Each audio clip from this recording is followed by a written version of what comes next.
से आपके लिए वीडियो लेकर आई हूँ। और आज मैं लेकर आई हूँ आपका सबसे इंटरेस्टेड वीडियो, जिसका आपको बहुत इंतजार रहता है, आपके प्रश्न उत्तर वाला वीडियो। क्योंकि आपको लगता है कि पढ़ते तो जा रहे हैं पर ये प्रश्नों के उत्तर तो हमको समझ में आ ही नहीं रहे हैं। लेकिन मैं कहती हूँ कि जितने पार्ट आपके दिए हुए हैं वीडियो के, जिस चैप्टर के जितने भी पार्ट बने, आप सारे पार्ट देखिए तो आपको प्रश्नों के उत्तर जरूर मिलेंगे। ठीक है, फिर भी मैं आपकी सुविधा के लिए ये प्रश्न उत्तर सीरीज लेकर आती हूँ और आप लोग बहुत पसंद करते हैं, मुझे पता है कि आपको इसका बहुत इंतजार रहता है। तो आइए शुरू करते हैं। हम जो अभी इतिहास का सेकंड चैप्टर पढ़ रहे थे, यूरोप में समाजवाद और रूसी क्रांति, तो उसके प्रश्न उत्तर लेकर आई हूँ। पहला प्रश्न है, आप अपनी किताब उठा लें। अगर आपके पास किताब नहीं है तो कोई बात नहीं, लेकिन अगर किताब है तो आप किताब का लाभ पेज पलटें और वहाँ पर पहला जो प्रश्न है वो ये है कि 1905 से पहले रूस के सामाजिक, आर्थिक व राजनीतिक हालात कैसे थे। यानी 1905 से पहले जो है आपकी जो पूरा रूस था उसकी स्थिति कैसी थी, कैसी सामाजिक व्यवस्था थी, कैसी आर्थिक व्यवस्था थी, कैसी राजनीतिक व्यवस्था थी। तो थोड़ा सा पीछे फ्लैशबैक में भी चलेंगे और पुरानी स्टोरी, ये पूरी जार अंकल की स्टोरी आप रिवाइज करिए पीछे की तरफ, क्या क्या था जो मैंने स्टार्टिंग में करवाया था। इसका फर्स्ट पार्ट या सेकंड पार्ट आप पढ़े देखेंगे उसको वीडियो, तो आपको सारी चीज़ें दिखाई देंगी। तो सबसे पहले जो मोटी मोटी चीज़ें हैं, आप इससे और बड़ा लिख सकते हैं उन वीडियोज़ को देखें जो फर्स्ट और सेकंड वीडियोज़ में मिल जाएगा। लेकिन फिर भी अपन इसको बांट लेते हैं कि राजनीतिक हालात कैसे थे। राजनीतिक अर्थ होता है कि सत्ता पर किसका शासन था। तो वहाँ राजतंत्र था, उस समय जार का शासन था, निकोलस जार है ना, द्वितीय का शासन था। तो जार का निरंकुश राजशाही शासन था, है ना, राजशाही निरंकुश भी थे वो लोग जनता की सुनते नहीं थे, तभी तो विद्रोह हुआ था। ठीक है, और राजतंत्र था। ठीक, दूसरा है सामाजिक व्यवस्था कैसी थी। तो सामाजिक व्यवस्था में हम आते हैं कि वहाँ दो तरह के लोग थे, मजदूर थे, मजदूर दो वर्ग में बटे थे, किसान थे, किसान भी दो वर्ग में बटे थे। तो यहाँ हम लिखेंगे मजदूर दो वर्गों में बटे थे, एक तो धातु कर्मी, एक प्रशिक्षित मजदूर, यानी जो ट्रेंड थे, जिनको कुछ अच्छा काम आता था, जैसे धातु से संबंधित काम आता था। एक आपने सुना होगा, तो मैंने वीडियो में बताया था कि एक मजदूर ने लिखा है कि जो धातु कर्मी होते थे वो अपने आप को साहब समझते थे, उनको लगता था कि हम साहब हैं, इन सामान्य मजदूरों से अलग है। तो मजदूर जो है दो वर्गों में बटे थे, धातु कर्मी मजदूर या प्रशिक्षित मजदूर और सामान्य कामगार। ठीक है, उसके अलावा किसान भी ऐसे ही बटे थे, छोटे किसान है ना, और बड़े सामंत है ना, सामंत, इनके पास बहुत सारी सामंत या अमीर किसान, अमीर किसान, इनके पास बहुत सारी जमीन होती थी। तो ये दो प्रकार के उसमें बटे थे, सामंत होते थे, मझोले कृषक होते थे, ये किसान भी बटे थे। तो मजदूर भी बटे थे, किसान भी बटे हुए थे। ठीक है, उसके अलावा है आर्थिक हालात। तो आर्थिक हालात में रूस में पहले क्या होता था, कृषि प्रधान देश था और 85% जो है कृषि कार्य होता था। ये कृषि कार्य न केवल ये स्वयं के खाने के लिए उत्पादन करते थे, बल्कि बाहर निर्यात भी करते थे, है ना, मार्केट की जरूरतों को भी पूरा करते थे। ये जो रूस था वो बहुत बड़ा निर्यातक था, है ना, दूसरे देशों को अनाज का बहुत बड़ा निर्यातक देश था। तो और इसमें जो है कृषि का कार्य होता था 85%। कुछ जगहों पर औद्योगिकरण भी शुरू हो गया था, जैसे मास्को है, सेंट पीटर्सबर्ग है, दो बड़े शहर थे जहाँ पर क्या थे, कारखाने थे। तो उन कारखानों में भी कैसे थे, वो निजी हाथों में थे, यानी प्राइवेट प्रॉपर्टी थे, और उन्होंने लगाए। उसके बाद जब रेल लाइन वहाँ बिछाई जा रही थी तो फिर बहुत सारे उद्योग विकसित हुए, विदेशी निवेश भी आया, है ना। तो इस प्रकार से ये हम इस प्रश्न का उत्तर लिख सकते हैं कि राजनीतिक हालात में तो जार का शासन था निरंकुश, सामाजिक में मजदूर और किसान वर्गों में बटे हुए थे, सामान्य मजदूर और प्रशिक्षित मजदूर, छोटे किसान, मझोले किसान, बड़े अमीर सामंत। ठीक है, इसी प्रकार से आर्थिक में हम बात करेंगे तो 1917 से पहले ज़्यादातर कृषि प्रधान व्यवस्था थी और 85% तक खेती का काम होता था। और कुछ कुछ वर्गों में अगर कारखाने लगे भी थे तो वो सार्वजनिक नहीं थे, वो निजी प्रॉपर्टी थी। ठीक है, तो ये मैं यही अभी इसको इरेज करते हैं। इस प्रकार से वो पहला अध्याय, पहला वाला जो क्वेश्चन था वो आंसर हो गया। सेकंड जो क्वेश्चन है वो है 1917 से पहले रूस की कामकाजी जो आबादी थी वो किस प्रकार की थी, यानी रूस की कामकाजी प्रकार किस प्रकार की थी और अन्य समाजों से, अन्य यूरोप के अन्य देशों से किस प्रकार से वो भिन्न थी, किन स्तरों पर भिन्न थी। ठीक है, तो सबसे पहले हम देखते हैं कि सामाजिक स्तर, पहला जो स्तर था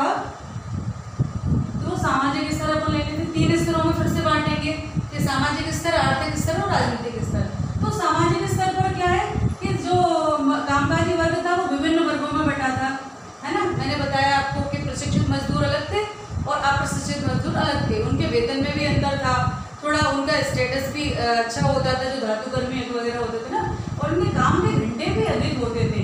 ठीक है, तो इस प्रकार से जहाँ अन्य देशों में लोगों की अच्छी स्थिति थी, कामकाजी लोगों की अच्छा वेतन मिलता था, कम काम के घंटे थे, उसके कंपैरिजन यहाँ पर इनके हालात जो है खराब थे। ठीक है, दूसरा है आर्थिक स्थिति। तो यहाँ भी हम वही लेंगे कि मजदूरों को कम वेतन दिया जाता था। 1917 की उससे क्रांति से पहले 20% तक जो है उनके वेतन में कटौती की गई थी, नौकरियों से निकाल दिया था मजदूरों को, तो उनकी भुखमरी की स्थिति पैदा हो गई थी, बहुत ज़्यादा खराब स्थिति थी, है ना।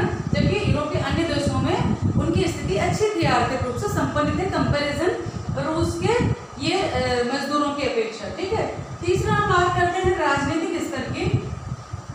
तो रूस में जो है उनको अभिव्यक्ति की आज़ादी नहीं थी, जबरन जैसे युद्ध में उनको घसीट दिया गया, ऐसे ही अगर कोई प्रोजेक्ट लाए हैं वो तो उन्होंने जबरन काम करवाना शुरू कर दिया, ये सारी स्थितियां थी। तो राजनीतिक रूप से भी उनको स्वतंत्रता और समानता जो है प्राप्त नहीं थी और निरंकुश शासन था। तो ये 3 आयाम अपन स्तर में भी आएंगे। इसी प्रकार सेकंड वाला ये क्वेश्चन आपका ये कंप्लीट कर सकते हैं आप। तीसरा जो प्रश्न है हमारा कि 1917 में जार का शासन क्यों खत्म हो गया। ठीक है, तो ये तीसरा प्रश्न का उत्तर है 3-4 कारण थे, बहुत सारे कारण थे। मेन कारण था कि रूस की जो जार था उसकी निरंकुश था, मेन कारण था। ठीक है, तो सबसे पहले हम देखेंगे कि उस समय रोटी का संकट पैदा हो गया था, बहुत ज़्यादा खाद्यान्न का संकट उत्पन्न हो गया था, अनाज महंगा हो गया था, तो इस कारण से लोगों को आजीविका का संकट पैदा हुआ था। ठीक है, अगर खाएंगे नहीं तो जिएंगे कैसे।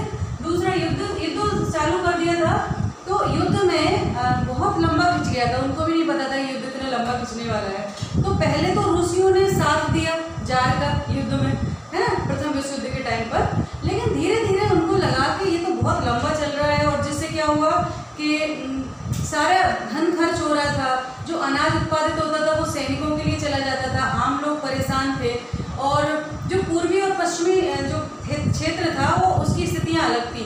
एक क्षेत्र में तो ये था कि खाइयों से लड़ रहे थे तो सैनिक नहीं मारे जा रहे थे, लेकिन दूसरे में तो मैदानी भाग में लड़ रहे थे, तो वो सेनाएं उनकी यहाँ तक आ गई थी, है ना, जर्मनी की बिल्कुल सामने तक, तो बहुत सारे सैनिक मारे गए थे, जिससे असंतोष पैदा हो रहा था किसके अंदर, रूसियों के अंदर।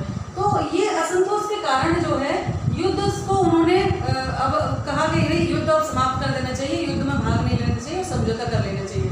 उधर कम्युनिस्ट पार्टी वाले, समाजवादी या उदारवादी सारे लोग यही प्रयास में थे कि युद्ध की वजह से अनावश्यक रूप से सभी लोगों को परेशानी का सामना करना पड़ रहा है। और इधर जो है जार जो थे, उनकी जो पत्नी थी, रानी थी, वो जर्मनी की ही थी, और उनका जो मंत्रिमंडल था, एक कोई सन्यासी था, वो ऐसे ऐसे सजेशंस देता था जिसकी वजह से भी आम जनता में जार के प्रति आक्रोश भर गया था। जो जनता के हितकारक निर्णय नहीं होते थे वो लिए जाते थे, जिससे इनके प्रति जो है बहुत ज़्यादा आक्रोश भर गया था। तो दूसरा मजदूरों की स्थिति भी खराब थी, जिससे क्रांति हुई। उन्होंने एक निर्णय लिया कि भाई जब आदमी मरने लगता है, जब भूखों मरने लगता है, तो फिर वो क्या करता, मरता क्या ना करता की स्थिति पैदा होती है, और क्रांति हुई। ठीक है, और क्रांति को दबाया गया, बहुत उस तरह से गोलियों का आदेश दे दिया, सैनिक टुकड़ियाँ भेजी गई कि आप इनको दबाओ, है ना। तो लेकिन क्या हुआ कि मजदूर लोग जो थे, वो सैनिक जो थे, उनको पता था कि ये मजदूर लोगों का कोई दोष नहीं है, तो सैनिक भी उनके साथ मिल गए, है ना। तो अब स्थिति खराब हो गई थी जार की, क्योंकि सैनिक भी मजदूरों के साथ मिल गए, उन्होंने भी क्रांति की शुरुआत कर दी, क्योंकि परेशानी तो उनको भी थी, सैनिक भी मारे जा रहे थे, आर्थिक स्थिति उनकी भी खराब हो रही थी। ठीक है, तो क्रांति के कारण जब इनको दबाया गया तो जार का शासन खत्म हो गया, है ना। जब बहुत ज्यादा प्रेशर पड़ा तो जार को उनकी बात माननी पड़ी। कम्युनिस्टों ने कहा कि आप अपनी गद्दी छोड़िए और आप संवैधानिक शासन की स्थापना करिए। तो आखिर में जार ने वो समझौता मान लिया था और गद्दी छोड़ दी थी, और फिर ये क्रांति से जार का शासन खत्म हो गया था। ठीक है, तो जो हमारा चौथा प्रश्न है, चौथा जो प्रश्न है उसमें कहा गया है कि 2 सूचियां बनाइए, जिसमें एक तो अक्टूबर क्रांति और एक फरवरी क्रांति की जो घटनाएं हैं, जो प्रभाव है, वो हमें लिखना है। ठीक है, तो इसके लिए भी आप पिछले वीडियो देख सकते हैं, जो इसके 8 पार्ट बने हैं इस चैप्टर के, उसमें पुराने वाली वीडियो आप देखेंगे, उसमें अक्टूबर क्रांति भी बताया है, फरवरी क्रांति भी बताया है। तो उसके माध्यम से, ये तो मैंने शॉर्ट में लिखा हुआ है, और बड़ा प्रश्न का उत्तर भी आप लिख सकते हैं। तो मैंने एक शॉर्ट समरी बनाई है कि पहला है अक्टूबर की क्रांति की घटनाओं कि कहाँ से, तो 16 अक्टूबर 1917 को लेनिन ने पेट्रोग्राद सोवियत और बोल्शेविक पार्टी को सत्ता पर कब्जा करने के लिए राजी कर लिया। यानी जो सत्ता थी रूस की उस पर कब्जा करने के लिए लेनिन ने उनको, जब लेनिन वापस आ गए, है ना, लेनिन जब वापस आ गए वहां से, उनको निर्वासित थे, तो उन्होंने अपना काम करना शुरू किया, है ना। तो उन्होंने सबसे पहले राजी किया 16 अक्टूबर 1917 को लेनिन ने पेट्रोग्राद सोवियत और बोल्शेविक पार्टी को कि सत्ता पर कब्जा कर लीजिए अब, ठीक है। उसके बाद 24 अक्टूबर को विद्रोह शुरू हो गया। तो केरेंस्की जो प्रधानमंत्री थे वहां के, उन्होंने सैनिक टुकड़ियां भेजी और विंटर पैलेस की रक्षा के लिए, जो विंटर पैलेस था वो क्या था, सरकारी कार्यालय थे, सारे सम्राट लोग वहां रहते थे, तो उनकी रक्षा के लिए उन्होंने सैनिक टुकड़ियां भेजी। और इधर क्या किया कि जो बोल्शेविकों के अखबार थे, अखबार के माध्यम से वो फैला रहे थे ना, प्रचार प्रसार कर रहे थे समाजवाद का, तो उनके अखबारों के दफ्तरों पर घेरा डाल दिया, है ना, और उनको दबाने का प्रयास किया, उनके टेलीफोन तार कनेक्शन सब काट दिए गए, जिससे कि वो प्रचार प्रसार न कर पाए समाजवादी क्रांति का, ठीक है। और लेकिन क्या हुआ, इसके उलट उधर वो लोग भी तैयार थे, कौन, समाजवादी बोल्शेविक वगैरह, तो उन्होंने पलक झपकते ही बोल्शेविकों ने भी अपने समर्थकों को सरकारी दफ्तर पर कब्जा करने के लिए कहा। और धीरे धीरे देखते ही देखते नेवा नदी के सामने, इसके साथ साथ युद्धपोत जो है वो आगे बढ़ने लगे। इसमें आर्यरा नाम का एक युद्धपोत था, उसने हमला किया था सबसे पहले विंटर महल के उधर, है ना, नेवा नदी के जो दूसरे तट पर जहाँ सरकारी कार्यालय थे वहाँ बमबारी शुरू कर दी। और इस बीच में लगातार चलता रहा और शाम होते होते लगभग पूरे शहर पर बोल्शेविकों का कब्जा हो गया था।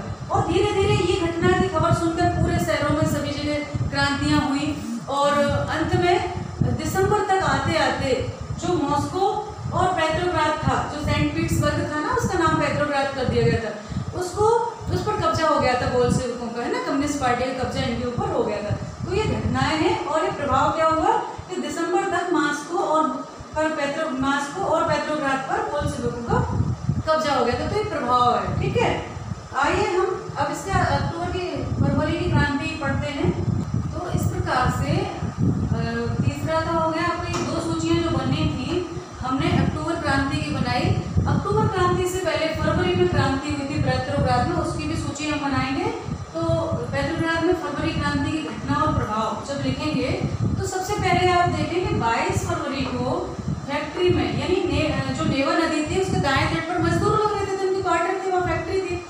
तो चूंकि वो जार शासक जो थे वो सेकंड जो ड्यूमा यानी संसद निर्वाचित हुई थी उसको भंग करना चाहते थे, ठीक है, क्योंकि वो नहीं चाहते, वो निरंकुशता चाहते थे, वो नहीं चाहते थे कि जनता की इसमें सहभागिता हो। तो इसी के उसमें उन्होंने फरवरी को फैक्ट्री में दाएं तट पर जो फैक्ट्री थी मजदूरों की उसमें तालेबंदी कर दी गई, है ना, दाएं तट पर स्थित फैक्ट्री में। तो उससे क्या हुआ, मजदूर लोगों को नुकसान हुआ ना, तो उनके समर्थन में 50 फैक्ट्रियों के जो मजदूर जो है वो आ गए, ठीक है। अब बाएं तट के घरों और महलों को इन्होंने घेर लिया, चारों तरफ से प्रदर्शन करने लगे, तो कर्फ्यू लगा दिया गया। और जब कर्फ्यू लगा दिया गया तो मजदूर जो है तितर-बितर हो गए 22 फरवरी को, ठीक है। लेकिन 24 और 25 फरवरी को वो फिर से इकट्ठा होने लगे और सैनिकों को, उनको सरकार ने जो है उनको सैनिकों को उन पर नजर रखने के लिए भेजा, ठीक है, उन पर नजर रखने के लिए। फिर 25 फरवरी को ड्यूमा भंग कर दी सरकार ने, यानी जो निर्वाचित संसद के ड्यूमा उसको सरकार ने भंग कर दिया, ठीक है। तो उसके बाद राजनीतिक जो थे, जो राजनीतिक विशेषज्ञ थे वो उसके विरोध में आ गए कि ये तो गलत कर रही है सरकार, निरंकुशता कर रही है, ठीक है। तो उसके विरोध में उन्होंने बयान देने लगे। फिर 26 तारीख को प्रदर्शनकारी इकट्ठा हो गए, फिर से इकट्ठा हो गए और 27 तारीख को उन्होंने जो पुलिस मुख्यालय थे बाएं तट पर उनको तहस नहस कर दिया, चारों तरफ हमला करके, है ना। और नारे लगने लगे, किसके लिए, रोटी कपड़ा मकान के लिए, लोकतंत्र की बहाली के लिए ये लोग नारे लगा रहे थे। तो सरकार ने फिर सैनिकों को भेजा, गोलीबारी के आदेश दिए कि इन पर गोली चलाओ।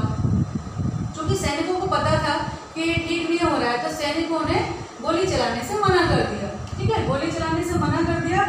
और फिर और भी जो और रेजिमेंट थी वो भी इनके समर्थन में आ गई और इस प्रकार से अराजकता वाली स्थिति पैदा हुई और सारे लोग वहाँ एकत्रित हो गए जहाँ पहले ड्यूमा की बैठक होती थी, वहाँ सारे लोग इकट्ठे हुए और उन्होंने क्या किया, एक परिषद का गठन किया और यहीं से सोवियत कांग्रेस की शुरुआत हो गई, ठीक है।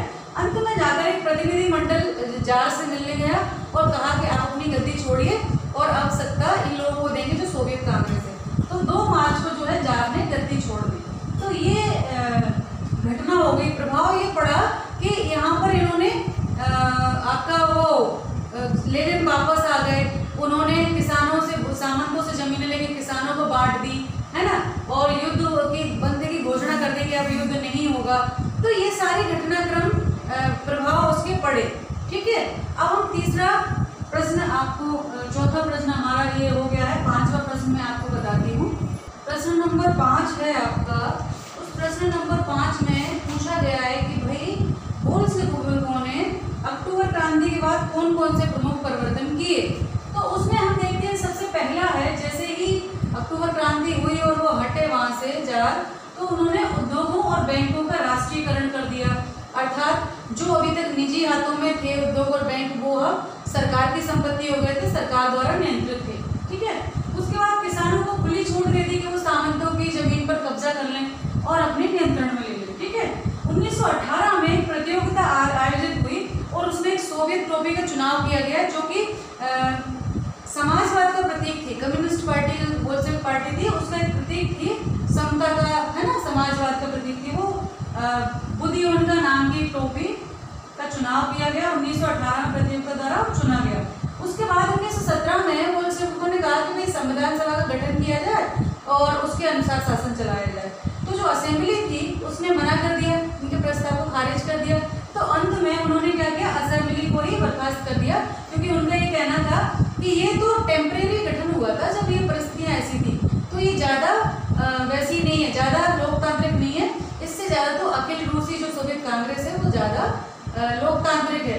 तो उन्होंने असेंबली बर्खास्त कर दी और जर्मनी से संधि कर ली। जर्मनी जिससे अभी तक युद्ध चल रहा था उससे संधि कर ली, भले ही बहुत सारे लोग विरोध कर रहे थे, फिर भी उन्होंने जर्मनी से संधि कर ली। उसके बाद अखिल सोवियत कांग्रेस के चुनाव के लिए बोल्शेविक पार्टी जो है अब एकमात्र पार्टी रह गई थी, कोई दूसरी पार्टी अब नहीं चुनाव लड़ सकती थी, ऐसी परिस्थितियां बना दी गई थी। तो वहां पर रूस में अब एक दलीय राजनीतिक व्यवस्था की स्थापना हो गई। तो ये सारा घटनाक्रम बोल्शेविकों ने अक्टूबर क्रांति के बाद ये सारे परिवर्तन किए। ठीक है, इसके साथ ही हम अगला वाला चैप्टर वो देखते हैं, प्रश्न नंबर 6 देखते हैं। अब हम प्रश्न नंबर जो आखिरी है आपका, प्रश्न नंबर 6, इसमें कुछ वर्ड्स दिए गए हैं, उनके बारे में संक्षेप में लिखना है, थोड़ा थोड़ा लिखना है। कुछ शब्द हैं, एक तो है कुलक है, ड्यूमा है, ठीक है, और एक दिया है कि 1900 से 1930 तक महिला कामगार जो थे उनकी स्थिति के बारे में लिखिए। ठीक है, और एक है उदारवादी, वो क्या थे, और स्टालिन का सामूहिकीकरण। ठीक है, तो सबसे पहले हम देखते हैं कुलक। तो कुलक किसको कहते हैं, अमीर किसानों को कहते थे, रूस के अमीर किसानों को, है ना, कुलक कहा जाता था। तो 1900 उनके ठिकानों पर 1928 में छापा पड़ा, क्योंकि अनाज की कमी थी, है ना, और जबरन अनाज खरीदा गया उनसे कहा कि आप अनाज बेचिए। वो अनाज बेच नहीं रहे थे, क्योंकि अनाज की कीमतें जो तय की गई थी उनको लगता था ये कम है, जबरन अनाज खरीदा गया, है ना। कुलक कौन थे, अमीर किसान थे, और जब अनाज की कमी आ गई तो स्टालिन ने क्या किया, उनको लगा कि भाई ये, उन्होंने अनाज की कीमतें तय कर दी और वो उस कीमत पर बेचने के लिए तैयार नहीं थे। तो इनकी पार्टी के लोगों ने 1928 में दौरा किया, कुलकों के ठिकानों पर छापे मारे और अनाज को जबरन बिकवाया गया, ठीक है, खरीदा गया। फिर ड्यूमा क्या है, ड्यूमा रूस की संसद को ड्यूमा कहा जाता था, इसके बारे में और आप लिख सकते हैं, मैं यहाँ छोटे छोटे बता रही हूँ। अगला है 1900 से 1930 तक महिला कामगारों के बारे में बताइए कि उनकी क्या स्थिति थी। तो 31% तक महिलाएं फैक्ट्रियों में काम करती थी, लेकिन उनका वेतन बहुत कम था, पुरुषों से कम उनको वेतन दिया जाता था। तो उन्होंने आंदोलन में भी हिस्सा लिया, क्रांति में भी हिस्सा लिया, ठीक है, तो ये काम करती थी। उदारवादी क्या थे, उदारवादी वो लोग थे जो जार की वर्तमान निरंकुश व्यवस्था के विरोधी थे और वो स्वतंत्रता और लोकतंत्र के समर्थक थे। यानी वो चाहते थे कि जार का जो सिस्टम है वो ठीक नहीं है, स्वतंत्रता, समानता और लोकतंत्र की स्थापना होना आवश्यक है। अगला जो है स्टालिन का सामूहिकीकरण कार्यक्रम, तो वो मैंने कल वाली वीडियो में जो 8 चैप्टर है उसमें बताया है कि किस प्रकार से अनाज की कमी आ गई थी 27-28 में। तो स्टालिन ने जो है अनाज की कीमतें तय की और जब फिर भी किसानों ने नहीं बेचा अनाज तो उन्होंने कुलकों के ठिकानों पर छापा मारा, जबरन अनाज खरीदा गया। उसके बाद तब भी अनाज की पूर्ति नहीं हुई, तो 1928 और 29 में जो है खेतों को, छोटे छोटे खेत थे चूंकि, तो उन खेतों का अपने कब्जे में लेकर, राज्य के कब्जे में लेकर बड़े बड़े खेत बनाए गए और सामूहिकीकरण कर दिया। यानी उन खेतों में सभी लोग काम करेंगे और जो उपज से उत्पादन सामूहिकरण कार्यक्रम था। ठीक है, अब इसके साथ ही ये सारे क्वेश्चन आंसर मैंने आपको कंप्लीट करा दिए हैं। ये और बड़े आप लिख सकते हैं, है ना, शॉर्ट में भी लिख सकते हो अपने अनुसार, पर ये मेन मैंने आपको करवा दिया। तो ध्यान रखिए, पढ़ाई करते रहिए, मैं आपके साथ हूँ। वीडियो कैसी लगी जरूर बताएं।